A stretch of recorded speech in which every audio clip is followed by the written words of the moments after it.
Happy early chapter release day, guys, as Jujutsu Kaisen chapter 269 is set to release in about 10 hours as of this post. And as usual, you know where to go if you want to see the images. We'll be live about 4 to 5 hours before they actually come out, just in case it comes out early. So what can we expect from the latest chapter of Jujutsu Kaisen? Well, obviously the biggest question that we need answered is what's going on with Yuta. Now, the last chapter ended in a super ominous way, not only because we don't know the fate of Yuta, but because somebody was yelling at Yuta. Now, there were a lot of theories about what this character could be, but I think it's important to note exactly what was being said to Yuta because you can cross off a few people because of that. Now, depending on which translation you go with, he can be saying a variety of things, but regardless, it's definitely something negative, calling him a name, something like jerk.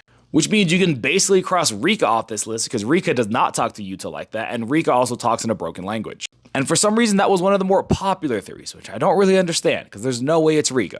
And dear God, if I'm wrong, I'm gonna eat my words bad. There's really only one character who kinda talks to Yuta that way. Just saying. And this is the 1-year anniversary of Gojo losing to Sukuna, so this would still line up and still make a lot of sense. And if this is actually true, could you imagine the amount of backlash that Jujutsu Kaisen is going to get?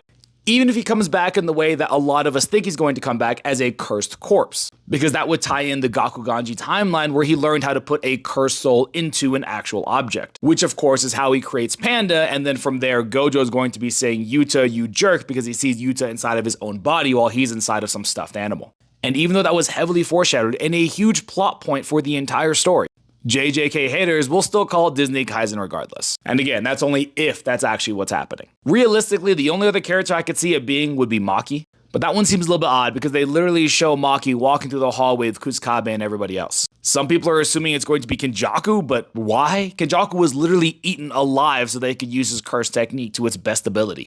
That would obviously have to include the brain because of how Yuta's copy curse technique works, so there's no way that Kenjaku is back. And I don't think he'd be saying, "Yuta, you jerk." I think he'd be talking down and condescendingly to him, not just calling him a name. That's not really Kenjaku's thing. But let me know what you guys think. Who do you think is actually the one talking to Yuta right now?